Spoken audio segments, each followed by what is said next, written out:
বন্ধুরা, আজকে কথা বলবো এমন এক অভিনেতাকে নিয়ে। তিনি একজন খলনায়ক অভিনেতা। একটা সময় টলিউড জগৎ কাঁপিয়েছেন, আর এই মুহূর্তে অভাবের তাও নয়, তাকে মুদির দোকান চালাতে হচ্ছে। এমনই অভাব।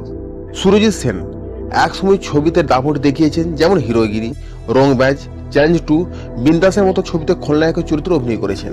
তবে গত কয়েক বছর ধরে তিনি বড় পর্দায় বা সিরিয়ালে কাজ করছেন না। খবর অনুসারে প্রায় 5 বছর ধরে তেমন কাজই নেই। বন্ধুরা, আজকে কথা বলবো সুরজিৎ সেনের জীবন সম্পর্কে। কিভাবে সে ফিল্ম জগতের লাইমলাইট থেকে এইভাবে ছিটকে গেলেন, কিভাবে টলিউড জগতের এই গর্জিয়াস আধিপত্য থেকে তাকে স্ট্রাগল করার জন্য চালাতে হচ্ছে একটা মুদির দোকান, কিভাবে তার সংসার চালাচ্ছে, কিভাবে টলিউড জগতের এই গর্জিয়াস জীবন থেকে তাকে ছিটকে চলে যেতে হয়েছে একটা অন্ধকার জীবনে। তাকে মুদিখানার দোকান চালাতে হচ্ছে, স্ট্রাগল করতে হচ্ছে, তাকে এভাবে সংসার চালাতে হচ্ছে। এবং তার যে স্ত্রী, তার স্ত্রী বা কি অভিযোগ করছে, তার স্ত্রীর সঙ্গে তার ছাড়ছাড়ি কিভাবে হলো, এই সব কিছু আলোচনা করবো এই ভিডিওতে। তাই অবশ্যই ভিডিওটা লাস্ট অব্দি দেখুন।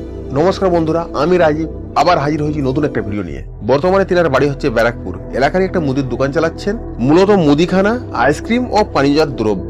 আরো একটা মন্তব্য তার স্ত্রীর, তার বিরুদ্ধে তার স্ত্রীর অভিযোগ বিয়ের 17 দিনের মধ্যেই নাকি তাকে ঘর ছাড়তে বাধ্য করেছিল সুরজিৎ সেন, কারণ সে তাকে দানবের মতো আচার ব্যবহার দেখিয়েছিলেন। এই ধরনেরই মন্তব্য তার স্ত্রীর। আসুন এবারে অভিনয় জগৎ নিয়ে বলি। তিনি জানিয়েছেন তার জীবনে অভিনয় থেকে নাকি তিনি মাত্র 5 লক্ষ টাকা উপার্জন করেছেন। তিনি বেশ কিছু বাংলা মুভিতে অভিনয় করেছেন, যেটা আমি আগেই বলেছি, কিন্তু ধীরে ধীরে কাজের সুযোগ কমে আসতে থাকে, অভিনয় জগৎ তাকে ছুঁড়ে দূরে ফেলে দেয়। বন্ধুরা, এই ধরনের বাস্তব রূপ কিন্তু এর আগেও আমরা অনেক দেখেছি। আর এক অভিনেতা শঙ্কর চক্রবর্তী, তিনি একটা ভিডিওতে বলেছিলেন যে একটা সময় কাজ ছিল অনেক, এখন এমনই অবস্থা হয়েছে কাজ তো নেই, সংসার চালাতে তাকে কোনো রকমে এদিক সেদিক করে ম্যানেজ করতে হচ্ছে, অল্প স্বল্প পেনশন, তাতেই সংসার চলছে। এবং আর একজন বলিউড অভিনেতা আছেন, তার নাম সাবি সিধু। তার খবরও কিছুদিন আগে নেট দুনিয়ায় ভাইরাল হয়েছিল। বর্তমানে তিনি বহু মুভিতে অভিনয় করেছেন, অক্ষয় কুমারের এবং অনেক মুভিতে অনেক হিরোর সঙ্গেই বিভিন্ন চরিত্রে অভিনয় করেছেন। বর্তমানে তাকে সংসার চালাবার জন্য সিকিউরিটির কাজ নিতে হয়েছে, সিকিউরিটির কাজ করছেন।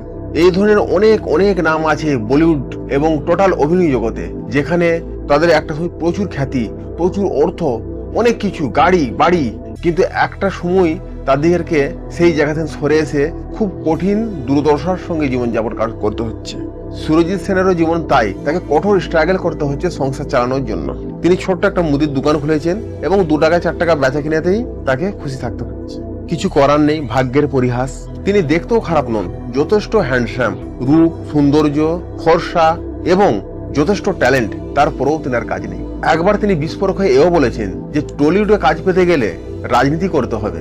আমি রাজনীতি করিনি, কারো পা চাটিনি, সে কারণেই হয়তো আমার কাজ নেই, সে কারণেই আমাকে সরে চলে আসতে হয়েছে। যারা রাজনীতি করছে, যারা অন্যের পা ছেটে রয়েছে টলিউড জগতে, তারা কাজ পাচ্ছে। টলিউড জগতের ট্যালেন্ট না থাকলেও তুমি কাজ পাবে যদি তুমি রাজনীতি করতে পারো। আর তুমি যদি রাজনীতি করতে না পারো, অন্যের দাবিদারি করতে যদি না পারো, তাহলে তুমি কাজ পাবে না। তিনি একটা সময় তৃণমূলকেও দায়ী করেছেন। তিনি বলেছেন যে এই তৃণমূল সরকার আসার পর থেকেই এ ধরনের বহু অভিনেতা রয়েছে, অভিনেত্রী রয়েছে যাদের কাজ হারিয়ে গেছে। আর যারা সেই পার্টি করতে পারে, সেই রাজনীতি করতে পারে, তারাই কাজ পাচ্ছে। এবং তিনি এও বলেন আপাতত তিনি যে ব্যবসাটা করছেন তাতেই তিনি মন দিতে চান, কারণ সেটাই তাকে রুজি রুটি দিচ্ছে। কখনো নায়ক হিসেবে দর্শকদের সামনে দাঁড়ানো মানুষ আজ দোকানের কাউন্টারের পেছনে দাঁড়িয়ে মানুষের প্রয়োজন মেটান। কেউ চিনে ফেলেন, কেউ আবার অবাক হই, আপনি নায়ক ছিলেন না?